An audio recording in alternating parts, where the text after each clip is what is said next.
오늘 우리가 들을 하나님의 말씀은 사무엘상 16장 6절부터 13절까지입니다. 사무엘상 16장은 434페이지쯤에 있습니다.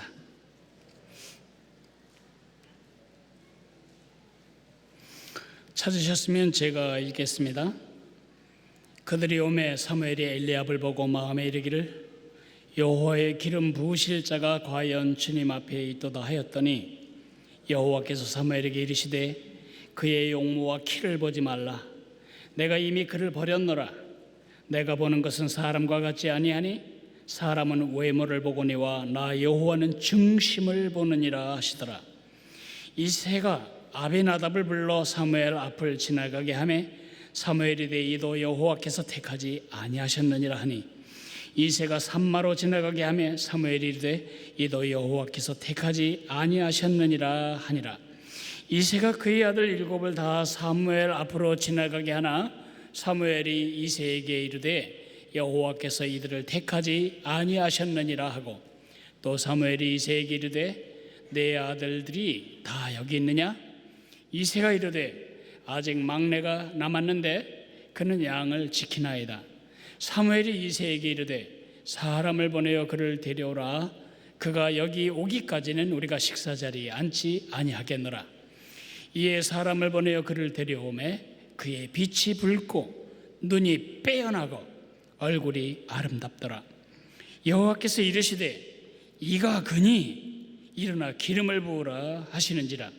사무엘이 기름 뿔병을 가져다가 그의 형제 중에서 그에게 부었더니 이날 이후로 다윗이 여호와의 영에게 크게 감동되니라. 사무엘이 떠나서 라마로 가니라. 아멘. 제가 매일 아침 여러분들을 위해 빼먹지 않고 드리는 기도가 있습니다. 저는 그 기도가 꼭 응답되기를 절박하게 소원하면서 그 기도를 합니다. 제가 무슨 기도를 할지 궁금하지 않으십니까? 돈을 왕창 좀 벌게 해달라고 기도할까요? 우리 아이들은 전부 2호선을 타는 대학에 들어가게 해달라고 기도할까요? 제가 뭘 기도할 것 같습니까? 제가 기도하는 것은 여러분이 이미 다 알고 계십니다. 온 마음 다해 하나님을 사랑하게 도와주십시오. 매일매일 주님 닮아 자라가게 도와주십시오. 사랑으로 하늘가족 섬기며 살게 도와주십시오. 복음으로 온 세상을 축복하며 살게 도와주십시오. 예수님의 참 제자로 살아가게 도와주십시오. 복된 믿음 후대에게 물려주게 도와주십시오. 예수님의 참 제자로 살아가면서 복된 믿음 후대에게 물려줄 뿐만 아니라 작은 예수로 살아가며 주님께 영광이 되게 하시고 작은 예수를 세움으로 세상에 복이 되게 도와주십시오. 복의 통로로 살게 하시고 공동체의 대사로서 살기에 부족함이 없게 해주십시오. 그 기도 어서 많이 들은 것 같지 않아요? 예배 끝날 때마다 우리가 부르는 사명선언입니다. 그러나 한 대목, 한 가지가 생략되면 이 기도는 쭉정이 기도입니다. 한 마디, 한 요소가 뽑아져 버리면 그 노래는 쭉정의 노래고 작은 예수 세우는 교육교회 견본주택은 쭉정의 구호에 불과합니다. 쭉정이란 말을 사전을 찾아보면 껍질만 있고 속에 알맹이가 들어있지 않은 곡식이나 과실 따위의 열매를 쭉정이라고 합니다. 그래서 이 말이 쓸모없게 되어 사람 구실을 제대로 하지 못하는 사람을 비유적으로 이를 때 쭉정이란 말을 쓰게 되었습니다. 알맹이가 없는 곡식, 농부에게 실망입니다. 알맹이가 없을 때 쭉정이는 농부에게 아무 소용도 없고 의미도 없고 가치도 없습니다. 우리 믿음도 마찬가지입니다. 우리 믿음의 알맹이가 무엇입니까? 우리 믿음의 알맹이는 마음입니다. 마음이 빠진 예배, 마음이 빠진 찬송, 마음이 빠진 기도, 마음이 빠진 헌신 다 하나님 앞에 의미 없습니다. 말라기 1장 10절에 마음이 빠진 이스라엘 백성들의 영적 제사에 대해서, 행위에 대해서 이렇게 말하고 있습니다. 만군의 여호와가 이르노라, 너희가 내 제단 위에 헛되이 불사르지 못하게 하기 위하여 너희 중에 성전문을 닫을 자가 있었으면 좋겠도다. 내가 너희를 기뻐하지 아니하며 너희가 손으로 드리는 것을 받지도 아니하리라. 하나님께 번제를 드리는데 하나님이 역겨워하십니다. 하나님께 속죄제를 드리는데 하나님이 외면하십니다. 왜요? 속죄제를 드리는 그 죄지의 마음이 죄책감이 없어요? 하나님 앞에 너무 당당하고 의로워요. 속죄의 황공함도, 죄에 대한 두려움도, 마음에 죄송함도 없는 속죄제를 열심히 드리면 하나님이 이 제물 냄새를 맡으시고 마음이 흡족하여 자기를 용서해 줄 거다. 그런 속죄제는 없습니다. 번제를 드리며 기뻐하지만 그 마음과 삶을 주 앞에 드릴 마음은 전혀 없습니다. 그래서 하나님이 역겨워하시는 것입니다. 우리의 믿음에서 마음이 없다면 하나님께 가치도 의미도 없는 일이 됩니다. 하나님을 사랑하는 마음이 없는 봉사는 노역에 불과합니다. 하나님을 사랑하는 마음이 없는 성경 읽기는 1년 1독 오늘 3장 읽은 성취감에 끝나버립니다. 하나님을 신뢰하는 믿음이 없는 기도는 공연불이 됩니다. 결국 우리의 어떤 외적인 행위가 문제가 아니고 그것을 어떤 태도와 어떤 마음으로 하냐가 우리 믿음의 가장 중요한 부분이죠. 이렇게 우리 마음을 잃어버린 삶은 하나님께만 욕이 되는 것이 아니라 세상에도 복이 되지 못합니다. 우리가 마음을 다하여 하나님을 사랑하는 일이 내 가정을 세우고 우리 사회를 세우고 우리 나라를 세우는 우리의 가장 중요한 기여가 됩니다. 이스라엘 통일왕국 시대에 세 왕이 있었습니다. 계산하기 쉽게 40년씩 다스리다 돌아가셨습니다. 첫째 임금님 이름은 사울이고 둘째 임금님 이름은 다윗이고 세 번째 임금님 이름은 솔로몬입니다. 같은 국토 위에서 같은 언어로 쓰는 같은 민족을 같은 하나님의 주권 밑에서 40년씩 다스리다 죽었지만 사울의 왕국 40년은 다윗의 왕국 40년과는 아주 다른 나라였습니다. 북한이 남한과 다른 것보다 더 크게 다른 나라였습니다. 다윗이 죽고 나서 솔로몬의 40년, 다윗의 40년과는 아주 다른 나라였습니다. 다윗 앞에서는 금방 패가 번쩍이며 왕을 호위했지만 솔로몬이 죽고 나서 나라는 껍데기 쭉정이 영광만 붙들고 있었습니다. 색깔은 금빛이지만 질은 노신 노방패로 겨우겨우 껍데기 영광, 쭉정이 영광을 지탱하며 살아갈 뿐이었습니다. 정말 세상을 축복하기를 원한다면, 세상에 축복이 되어야 할 우리의 소명을 감당하기를 원한다면 제일 먼저 점검해야 할 것은 여러분의 스케줄이 아니고 여러분의 은행 잔고가 아니고 여러분의 마음입니다. 이것은 하나님께도 세상에도 중요하지만 우리 자신에게 더더욱 중요합니다. 잠언 4장 23절은 말합니다. 모든 지킬 만한 것 중에 더욱 네 마음을 지키라. 생명의 근원이 이에서 남이니라. 안 믿는 사람도 이런 말 하죠. 세상 만사 마음먹기 달린 거예요. 맞습니다. 마음을 악하게 먹으면 살인도 합니다. 마음을 절망적으로 먹으면 자살도 합니다. 마음을 생산적으로 먹으면 생산적인 삶을 일궈냅니다. 우리의 모든 삶은 어디서 출발하냐? 경제적인 여건이나 상황에서 출발하지 않습니다. 우리 마음에서 출발합니다. 마음이 병든 사람은 병든 삶을 만들어냅니다. 병든 삶은 병든 가정을 만들어냅니다.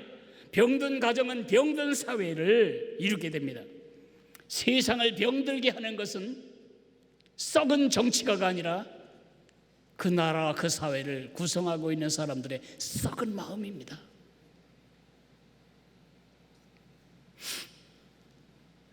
왜 마음이 그렇게 중요할까요? 잠언 4장 23절에 말한 대로 이 마음은 우리 삶의 핵심이고 중심이기 때문에 그렇습니다. 마음을 누가 만들었을까요? 하나님이 만드셨죠. 흙으로 사람을 빚으신 다음에 그 코에 생기를 불어넣으셨습니다. 그리하여 우리의 형상대로 사람을 만들자라고 하신 하나님의 계획이 완수됩니다. 그 사람 코에 하나님의 생기가 들어올 때에 사람 속에 무엇이 들어왔습니까? 마음이 들어왔습니다. 그 마음은 하나님의 형상을 다 담은 그릇입니다. 하나님의 형상의 아주 중요한 부분, 하나님은 지성적인 분이십니다. 하나님은 감성적인 분이십니다. 하나님은 의지적인 분이십니다. 하나님은 지성과 감정과 의지의 전인격적인 하나님이십니다. 하나님은 로봇이 아닙니다. 하나님은 변덕쟁이가 아닙니다. 하나님은 단지 옳고 그름을 말해주는 판결문서 작성자가 아닙니다. 우리가 지금 가지고 있는 지성과 감정과 의지는 그분의 모습의 그림자죠. 처음 하나님이 우리 마음을 만드셨을 때 우리 마음은 완벽했습니다. 그 요소를 생각해 보시죠. 얼마나 지성적으로 완벽했으면 하나님이 지으신 모든 만물의 이름을 다 지으실 수가 있었습니다. 손자가 태어났을 때 이름을 뭐라고 지을지 몰라서 애쓰셨죠. 하나님은 아담에게 그런 지성을 주셨고 지성에 완벽했던 아담은 그 이름을 다 지을 수가 있었습니다. 감성적으로도 완벽했습니다. 옆구리에 갈비뼈를 뽑아서 아내를 만들어줬을 때 아담은 말합니다. 내 뼈 중에 뼈고 살 중에 살이다. 의지도 완벽했습니다. 나를 지으신 창조주 하나님을 순종할 수도 있지만 반역할 수도 있는 완벽한 자유의지를 가지고 있었습니다. 그러나 인간은 이 완벽한 지성과 완벽한 감정과 완벽한 의지로 무엇을 선택했죠? 자기 자신이 하나님이 되기를 선택했습니다. 하나님의 자리에 자기가 앉기를 선택한 순간 우리 모든 인류는 마음이 부패하기 시작합니다. 온 천지에 가득한 하나님의 증거를 보면서도 세상 사람들은 이렇게 말합니다. 하나님이 있기는 어디 있어? 하나님은 없다. 감성적으로는 어떻습니까? 인간에게 희노애락이 있다고 우리가 배웠습니다. 그러나 그 희노애락은 병들고 부패하고 꼬였습니다. 기뻐해야 할 순간에 슬퍼하고 축복해야 할 시간에 저주하고 울어야 할 시간에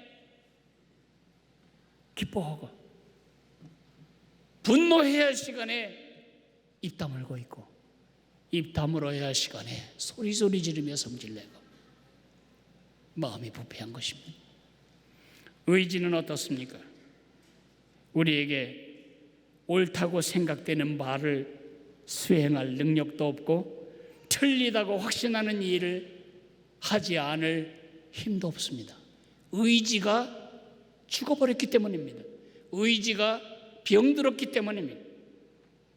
이렇게 부패한 마음 때문에 우리는 부패한 삶을 살아가며 부패한 공동체를 이루며 부패한 세상에 비참하게 살다 영원히 그 죄값을 치러야 할 사람들이었습니다. 그런 우리를 치유하기 위한 병원은 이 땅에 아무데도 없습니다. 그래서 우리를 치유할 의사가 오셨습니다. 사람 코에 생기를 불어넣으셨던 그분이 사람의 몸을 입고 이 땅에 오셨습니다. 그 이름을 우리는 예수님이라고 부릅니다. 예수님은 그분의 이름이고 그분의 직함은 무엇입니까? 그리스도입니다. 예수는 그리스도의 일을 하기 위해 이 땅에 보내어진 분이시라는 겁니다. 그리스도가 뭐 하는 사람이죠? 목사, 알겠습니다. 의사, 알겠습니다. 박사, 알겠습니다. 그러면 그리스도 뭡니까? 그리스도는 무엇을 하는 사람입니까? 구약 성경에 히브리 말로 그리스도란 말은 메시아란 말이었습니다. 메시아란 말을 뜻은 기름 부음을 받은 자란 뜻입니다. 기름 부음을 받았던 사람은 세 부류입니다. 하나님이 그의 백성을 이끌기 위해 그의 백성들의 마음을 치유하고 그의 백성들의 마음을 이끌기 위해 세 부류의 사람을 사용하셨습니다. 첫째는 선지자입니다. 선지자는 백성들의 지성적인 필요를 채워줍니다. 하나님이 뭘 원하시는지, 하나님이 어떻게 하기를 원하시는지, 어떻게 살아야 저주에 이르지 않는 삶을 사는지, 어떻게 살아야 행복한 삶을 사는지를 가르쳐주는 지성적인 필요를 채워줄 선지자를 세우셨습니다. 선지자.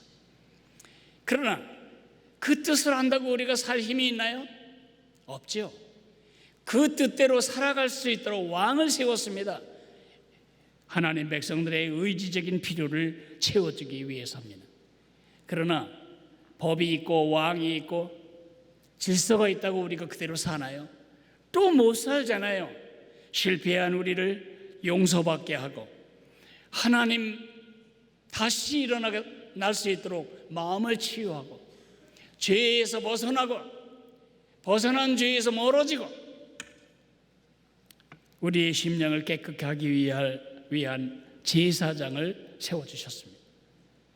그런데 구약에 선지자와 왕과 제사장으로서 사람들의 지성적, 감성적, 의지적 필요를 채워줄 세 부류의 사람들 중에 어느 누구도 완벽한 사람이 없었습니다. 그래서 구약 성경 내내 암시합니다.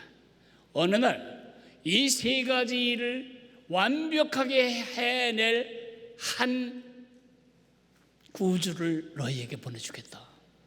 그 구주 이름이 바로 예수님이십니다. 예수는 그리스도라고 고백할 때에 그분은 우리의 병든 지성과 우리의 부패한 감성과 우리의 썩은 의지를 회복시키실 나의 구원자라는 뜻이기도 합니다.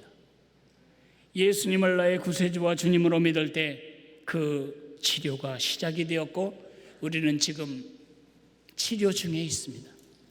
이 치료 과정을 어려운 말로 성화라고 부릅니다. 예수님을 닮아 자라가는 것입니다. 예수님의 형상을 본받아가는 것입니다. 이렇게 변화에 있어서 가장 중요한 핵심이 뭐냐? 우리의 마음입니다. 우리의 목표는 무엇입니까? 신명기 6장 5절에 보면 지성과 감정과 의지라는 용어가 1780년경에 독일의 철학자며 심리학자며 경제학자였던 요한네스 텐텐스가 처음 지성, 감성, 의지 이런 말을 사용했지만 수천 년 전에 하나님은 모세의 입을 통해서 말씀하셨습니다. 너는 마음을 다하고 정서적, 뜻을 다하고 지성적, 힘을 다하여 의지적, 내 감성과 지성과 의지를 다하여 주 너희 하나님을 사랑하라고 말씀하셨습니다. 결국 기독교 교육은 무엇이며 한 사람을 예수님의 모습으로 변화시킨다는 건 뭘 말할까요? 지성적으로 예수님이 누군지를 알아가는 것입니다. 많은 사람들은 예수님이 누군지를 모릅니다. 예수님에 대해서는 알지만 예수님을 바로 알지 못합니다. 많은 성도들은 예수님 때문에 여름이 오고 예수님 때문에 가을이 온다고 하면 이단이 아닌가 의심합니다. 예수님이 그럴 정도로 크신 분인가에 대해서 스스로 회의를 갖습니다. 기독교에 예수님이 있지요. 불교에 석가모니가 있고요. 이슬람교의 마호메드가 있는 것처럼 종교 창시자로서 인류의 스승으로서 예수님을 믿는다면 예수님에 대해서 조금 지식은 있을지 모르지만 예수님을 전혀 알지 못하는 것입니다. 만물이 그로 말미암아 지음받았고 만물이 그를 위하여 지음받았고 만물이 그분 안에서 지금도 통치되고 있습니다. 온 우주 만물이 그분에 의해 창조된 사실을 요한복음도 말하고 골로새서도 말합니다. 그 예수님을 날마다 더 알아가는 것, 예수님을 닮아가는 겁니다. 감성적으로는 어떻습니까? 정말 이 마음으로 예수님 사랑합니까? 마음을 다하여 하나님을 사랑하라고 하셨는데 우리 마음 다하여 예수님 사랑합니까?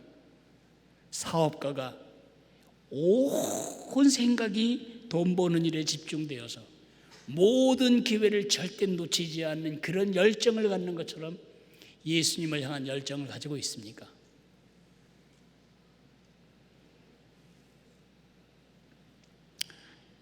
아이들이 소녀가 되면 팬클럽을 갖게 됩니다. 팬클럽에 속하길 좋아합니다. 제 친척 아이 하나는 지금 대학생이 되었습니다마는 초등학교 4학년 때 이미 한 가수의 팬클럽 지부장이 되었습니다. 부천 지역, 인천 지역 지부장이 되었습니다. 4학년짜리가. 그 가수에 대해서, 연예인에 대해서 부정적인 말 하면 그 아이에게는 자기 아버지 욕하는 것보다 더 슬픈 일입니다. 팬클럽의 오빠 부대가 그 오빠 사랑하는 것만큼이나 우리 사랑합니까, 예수님? 조금 더 지나면 그 소녀들이 사랑을 시작합니다. 먹어도 그 생각, 입어도 그 생각, 내가 어떻게 입어야 그 아이가 좋아할까? 내가 맛있는 거 보면 이것을 그 아이와 같이 먹으면 얼마나 좋을까? 자도 그 생각, 깨도 그 생각, 완전히 미쳐버렸어요. 여러분 생각은 어디에 미쳐 있습니까? 팬클럽의 오빠 부대 소녀가 그 대상 우상 연예인을 사랑하는 것만큼 우리 사랑합니까? 연애에 빠진 젊은이들이 무슨 일을 하든 그 마음과 생각이, 그 열정이 충만한 것만큼 충만합니까? 사업가가 돈에 대하여 열망을 갖는 것만큼 우리 예수님에 대해서 열망 갖습니까? 내 우선순위에서 내 자녀 1번, 내 강아지 2번, 내 남편 3번, 우리 시어머니 4번, 예수님 5번, 이렇게 되지 않습니까? 첫 번째 자리에 예수님이 계시지 않다면 우리 지금 다 엉뚱한 삶을 사는 것입니다. 마음을 다하여 주 너희 하나님을 사랑하라. 우리 의지는 어떻습니까? 많은 성도들은 영연방의 나라들이 영국 여왕을 섬기듯이 섬깁니다. 도널드 트럼프 대통령을 가지고 웃기는 그림도 많이 그리고 그를 깎아내리는 많은 풍자도 하지만 영국 사람들은 영국 여왕에 대해서 감히 그런 짓 하지 않습니다. 나의 여왕이니까요. 생각은 그분이 왕입니다. 마음에서도 약간의 존경심이 있습니다. 그런데 뭐가 없죠? 왕이 원하는 대로 살 의지도 없고 왕이 원하는 것을 수행할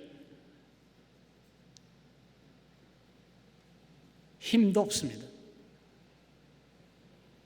이름은, 생각으로는 그분이 왕이고 마음으로도 그분이 왕이지만 내 삶의 왕은 납니다. 이런 식으로 우리 예수님에 대하여 살고 있지는 않습니까? 예수님이 나의 수단이 되고 나는 예수님이 존재해야 할 목표가 되고 있다면 우린 지금 반역적인 삶을 사는 거죠. 그러면 과연 지성적으로, 감성적으로, 의지적으로 이 마음 전체로 하나님을 사랑하며 섬긴 사람이 있는가? 그 사람이 바로 그 모델이 다윗입니다. 열왕기상 14장 8절에 보면 여로보암이라는 악한 왕을 꾸짖으시며 하나님이 이렇게 말씀하십니다. 내 종 다윗이 내 명령을 지켜 전심으로 나를 따르며 나보기에 정직한 일만 행하였는데 너는 뭐냐? 내 명령을 지켜 전심으로 따르며. 다윗은 우리의 모델입니다. 그래서 이번 성경학교의 주제는 다윗이 보여주었던 것처럼 숙달된 조교의 시범으로 우리에게 모본을 보여준 것처럼 온 마음을 하나님께 드리자. 다윗을 가르치는 것이 아닙니다.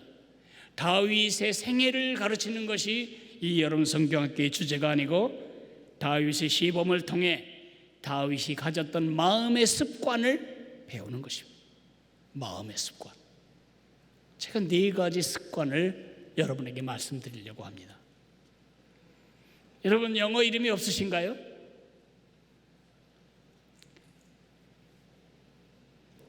유다라고 짓지 마십시오. 가론 유다, 가론 유다 양, 가론 유다 킴, 가론 유다 정. 그렇게 지으시면 안 됩니다. 그건 예수님 팔아먹은 사람이라 그런 이름 안 씁니다.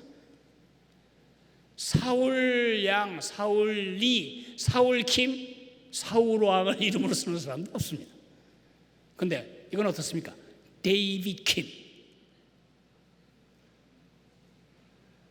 데이빗 초, 데이빗 리. 좋죠? 정말 다윗 같은 성군 같은 그런 생애를 주 앞에 살고 싶다면 마음의 습관을 오늘 고쳐야 합니다. 우리 자식들이 이 다음에 영어 이름을 지을 때 데이빗이라고 쓰고 싶다면 그들이 좋은 대학을 가고 좋은 성적을 얻고 좋은 직장에 가는 거 그 이전 순서에 그 마음이 다윗을 닮도록 그 마음의 습관을 바꿔줘야 합니다. 저는 오늘 1과 2과 3과 4과에서 다룰 4가지 마음의 습관에 대해서 간결하게 말씀드리려고 합니다. 첫째로는 기준을 바꿔야 합니다. 마음을 바꾼다는 것은 마음의 기준을 바꾸는 것입니다. 사울이 왕에서 쫓겨났습니다. 그럴 때 하나님이 사울 대신 이스라엘을 다스릴 통치자로 이새의 아들들 중에 한 사람을 내가 세우겠다. 그래서 옆구리에 기름병을 아무도 못 보는 오춤에 숨겨가지고 지금 이새의 집에 갑니다. 이새가 이 이야기를 듣고는 7명의 아들을 순서대로 앉혀놓습니다. 사무엘이 딱 도착했을 때 마음이 급했습니다. 왜냐하면 지금 왕이 아직도 왕궁에 있는데 새 왕에게 기름을 붓는다는 것은 영모죄입니다. 그 자리에서 목이 달아날 수도 있습니다. 그래서 빨리 해치워야 되는데 첫 아들 맏아들 엘리압을 보는 순간 That's it. 이자다. 너무 잘생겼어요. 너무 키도 커요. 저기다가 왕 가운과 이 관 씌워놓으면 누구도 무시할 수 없는 괜찮은 왕 모습이 나와요. 그래서 기름병을 들어가지고 부으려고 할 때 하나님이 말씀하십니다. 여호와께서 사무엘에게 이르시되 그의 용모와 키를 보지 말라. 그러니까 사무엘이 보았던 건 뭐죠? 그의 외모와 키를 보았습니다. 사무엘이 왕으로 뽑으려고 했던 기준이 뭐죠? 외모였습니다. 이제 수요일 날 투표하실 텐데 제발 잘생긴 걸로 뽑지 마세요. 남자 여러분, 예쁜 여자 뽑지 마세요. 용모와 키를 보지 마라. 내가 이미 그를 버렸노라. 잘생긴 사람 다 버렸다는 뜻이 아니고 지금 이 엘리압에 대해서 말하는 것입니다. 내가 보는 것은 사람과 같지 아니하니 사람은 외모를 보거니와 나 여호와는 중심을 보느니라. 자, 여러분, 아침마다 머리 빗고 이 닦고 화장하고 옷 골라 입고 맞는 색깔의 신발 갈아 신고, 기준이 뭡니까? 사람들의 눈에 나는 어떻게 보일까? 남들이 나를 어떻게 볼까? 이제 하나님의 사람으로서 버려야 할 첫 번째, 고쳐야 할 첫 번째 일은 뭐냐 하면 기준을 바꿔라. 사람들이 볼 때 나는 어떻게 보일까가 아니고 하나님 보시기에 나는 어떤 사람일까? 내가 이런 결정을 할 때 예수님은 어떻게 생각하실까? 내가 이런 생각을 품고 있을 때 예수님은 어떻게 느끼실까? 내가 지금 이 일을 할 동안 우리 하나님은 어떤 마음이실까? 기준이 바뀌는 겁니다. 기준이 바뀌는 것이 지성이 바뀌는 것입니다. 마음의 습관 첫 번째, 기준을 바꾸십시오. 예수님은 어떻게 생각하실까? 두 번째, 시선을 바꾸십시오.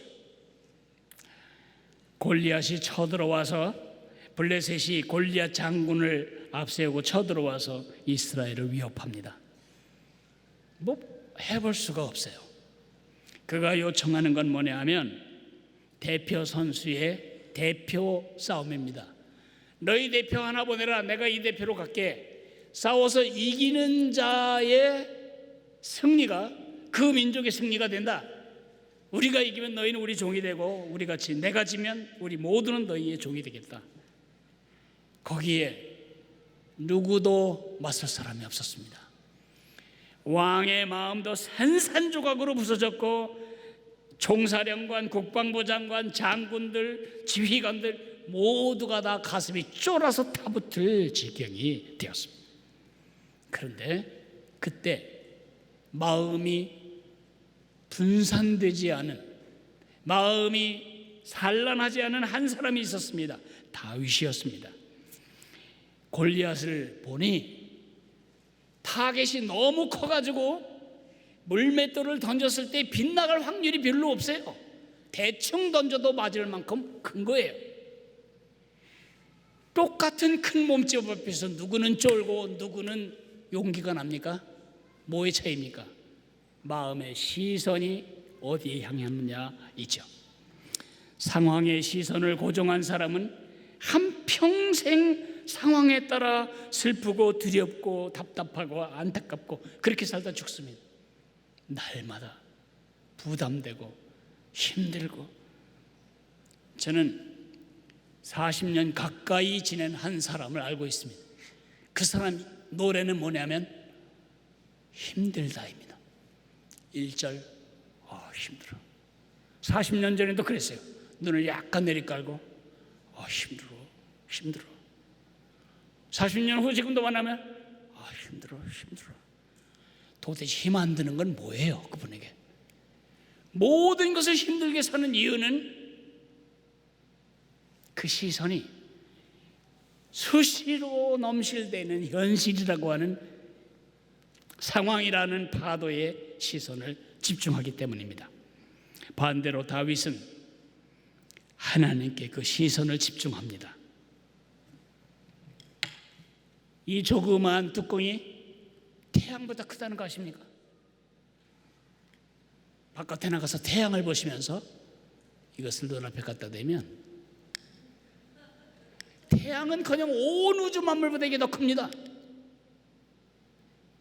결국 우리 눈은 무엇을 집중하느냐에 따라서, 무엇을 내 눈에 대고 집중하느냐에 따라서 세상을 다르게 인식하게 됩니다. 하나님의 임재와 권능에 그 시선을 맞췄던 다윗은 두려워하지 않고 적군을 향해 돌진할 수가 있었습니다. 힘들어. 그렇게 살지 않으시려거든 여러분, 눈길이 머무는 것을 빨리 바꿔야 합니다. 배를 타고 바다에 나가서 멀미가 자꾸 나면 파도 분석하면 안 됩니다. 빨리 시선을 저 하늘의 구름을 보거나 저 멀리 섬 꼭대기를 쳐다봐야 됩니다. 그래야 속이 가라앉습니다. 자꾸 멀미가 납니까? 여러분의 시선이 지금 고정되지 않아야 할 곳에 지금 흔들리고 있기 때문입니다. 시선을 바꿔라. 세 번째, 상태를 바꿔라. 다윗이 범죄했습니다. 범죄하고 나자 아무도 모르는 이제 범죄로 다 끝났어요. 완전 범죄로 은폐가 됐다고 생각했어요. 그런데 한 시선만은 피할 방법이 없어요. 그래서 이 마음이 아주 불안하고 조합을 안석 가시방석이었어요. 아무 일 없는 척하고 위세를 떨고 위선을 떨지만 그 마음이 불행했습니다. 죄가 하는 일은 우리를 불행케 하는 것입니다. 여러분 마음에 죄를 품고 있다면 절대로 행복하지 못합니다. 그 죄 때문에 내가 언젠간 한번 내가 크게 망가지지, 그런 조마조마한 긴장감을 가지고 쓸모없는 모험을 하지 마십시오. 나단이 지적을 합니다. 그럴 때 다윗이 이렇게 고백합니다. 내가 여호와께 죄를 범하였노라. 나단이 즉시 말합니다. 여호와께서도 당신의 죄를 사하셨습니다. 그래서 그가 이렇게 기도합니다. 나를 주 앞에서 쫓아내지 마시며 주의 성령을 내게서 거두지 마소서. 주의 구원의 즐거움을 내게 회복시켜 주시고 자원하는 심령을 주사 나를 붙들어 주소서. 태양광판 내려 설치한 다음에는 상당히 효력이 있습니다. 그런데 가만 냅두면 거기에 먼지가 자꾸 달라붙고 그러면 효율성이 확 떨어집니다. 거울로 태양열을 반사하는 것도 마찬가지입니다. 그 거울을 매번 닦아줘야 합니다. 거울을 안 닦으면 태양열을 반사할 수 없습니다. 우리 마음도 마찬가지입니다. 항상 이 마음에 이 순간 내가 심장마비로 이 땅을 떠난다고 해도 부끄러울 것이 없이 주님을 만날 수 있는 상태를 유지해야 합니다. 근데 그게 되나요? 자주 죄를 짓는데요. 죄를 짓자마자 씻는 것입니다. 제 손 하루에도 여러 번씩 씻잖아요. 왜 씻어야죠? 지저분해지니까. 우리 마음도 그래야 합니다. 마음 상태를 정결하게 유지해야 합니다. 머리가 헝클어지면 큰일 나는 줄 알고, 옷에 단추 하나가 떨어지면 부끄러운 줄 알고, 화장이 지워지거나 립스틱 색깔이 옅어지면 그런 건 바로 잡는데, 보이지 않는다는 이유 때문에 우리 내면의 상태를 방치하면 부끄러움을 당합니다. 마지막으로 자리를 바꾸십시오. 자리를 바꾼다는 말은 누가 왕인지를 정확하게 세워야 합니다. 다윗이 예루살렘으로 도읍을 옮긴 다음에 가장 먼저 했던 일이 무엇일까요? 법궤를 예루살렘에 안치하는 것이었습니다. 첫 번째 실패했습니다. 두 번째 법궤를 가져올 때에 다윗이 법궤를 맨 레위인 앞에서, 찬양하는 여성들 앞에서, 제사장들 앞에서 그가 온 몸을 흔들며 찬양을 하는데, 저 왕궁의 한 여자분이 이렇게 생각했어요. 참 잘 놀고 있네. 왕이라는 작자가 저 계집종들 앞에서 바지가 흘러내려갈 정도로 저렇게 춤을 춰야 되나? 채통도 없나? 부미도 없나? 그렇게 멸시할 만큼 그렇게 기뻐했어요. 왜 그랬을까? 그리고 그 법궤가 안치될 성전을 짓기 위해 자기의 대부분의 재산을 다 쏟아부었어요. 왜 그랬을까요? 왜 다윗은 그렇게 언약궤를 안치하는 일에, 성전을 짓는 일에 온 마음을 쏟았을까요? 이런 뜻입니다. 이스라엘 하나님 백성의 참 왕은 다윗이 아니라 그 왕 이름은 여호와이시다. 여호와께서 좌정하시고 임지하셔서 이 민족을 다스려야 한다. 나는 세컨맨, 나는 부왕일 뿐이다. 주왕 이름은 여호와시다. 그걸 우리가 마음의 습관으로 받아야 합니다. 우리는 어떻게 하죠? 멸류관은 내가 쓰고 예수님 가시관 써야 합니다. 이왕 십자가에 죽기까지 섬겨줬으면 나 이 땅에서 왕 같은 삶을 살도록 나를 도와주고 지켜주는 내 수단으로 그분이 계셔야 하는 거죠. 아닙니다. 예수님은 목적이십니다. 내가 수단입니다. 예수님이 주왕이시고 나는 부왕입니다. 그분에게 위임받은 권리로 내 삶을 섬기는 것뿐입니다. 다윗은 자신이 목적이 아니었습니다. 다윗의 삶의 목적은 여호와 하나님이었습니다. 그 하나님을 영화롭게 하는 수단이 바로 자기였습니다. 그 자리를 정확하게 바꿔야 합니다. 사울 임금님은 한평생 여호와를 활용하여 자기 권력을 견고히 하고 싶어 했습니다. 다윗은 모든 힘을 다 기울여 하나님의 명예가 드러나기를 원했습니다. 인생이 달라집니다. 나라가 달라집니다. 후대에 끼친 영향이 달라집니다. 하나님을 높이는 삶의 마음 습관을 고쳐야 할 것입니다. 매일매일 주님 닮아 자라가리라. 사랑으로 하늘 가족 섬겨 살리라. 복음으로 온 세상을 축복하리라. 아무 일도 일어나지 않아요. 내가 맨 앞에 한 문구를 뺐기 때문에. 그게 뭐죠? 온 마음 다해 하나님을 사랑하리라. 온 마음 다해 하나님을 사랑하는 기관차가 없으면 그 뒤에 따라붙는 모든 객차는 다 올스톱입니다. 정말 우리의 사명이 여러분 삶에서 수행되기를 원하고 성취되기를 원한다면, 그리고 여러분의 자녀들이 그런 삶을 살기를 원한다면 온 마음 다해 하나님을 사랑하리라, 그 첫 번째 문장을 기관차처럼 붙들고 살아야 합니다.